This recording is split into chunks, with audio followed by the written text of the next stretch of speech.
Two books that many people talk about when discussing the modern world are 1984 by George Orwell and Brave New World by Aldous Huxley. Both are very good novels, but they are not exactly what you think. They are sold to the public as warnings, but they are really used more as blueprints, at least by the powerful in this world. And I don't know about Orwell, but Huxley came from a very rich and connected family, and it is known that he collaborated with the CIA or other institutions to push the use of LSD and other drugs. It's time for you to have your lysergic acid. Drink this down, and we'll be back after a while and see how you're doing. It's here. Can't you feel it? This whole room, everything is in color, and I can feel the air. I can see it. I can see all the molecules.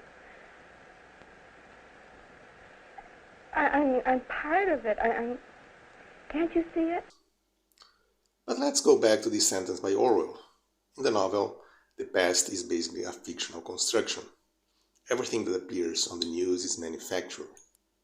This was inspired by Stalin and the Soviets, who were specialists in changing a few photographs.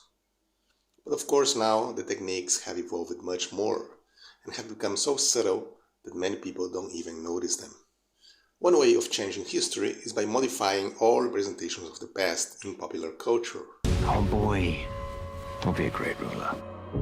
You doubt our daughter has what it takes? This is my destiny when we meet. Lots of movies show a multicultural past that didn't really exist. Netflix in particular excels at that. They even managed to put a black woman as a Viking leader in a supposedly historical series. Who controls the past, controls the future.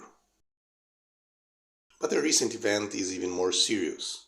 The works of children's author Roald Dahl have been modified to remove insensitive language. Basically, they rewrote whole parts of the book. It appears that they walked back a bit now and said they will publish both versions, but it really doesn't change things all that much.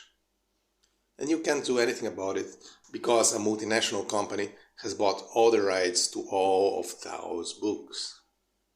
And which company is that? That's right, Netflix. I scooped these up for you, Miss Honey. Oh, how lovely. Matilda, my name's Miss Honey. And it's not only that. The publisher is something called Puffin, but that's just an imprint of a large conglomerate, Penguin Random House, which is actually owned by another conglomerate, which is Bertelsmann.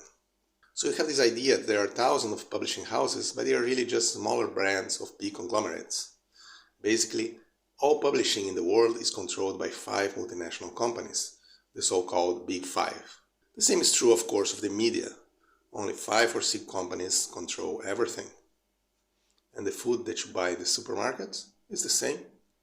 A few companies control everything. And while for the moment they have been mostly creating new recycled content based in old stuff, there is no reason to think that they won't also modify older books and movies to make them more in tune with the current zeitgeist. They already did that to movie posters, for instance, removing cigarettes from the pictures. Why couldn't they do it in the movies themselves as well? The idea is to create a world from which we can't escape. Everything is going to be propaganda 24/7. Who controls the present, controls the past. Who controls the past, controls the future.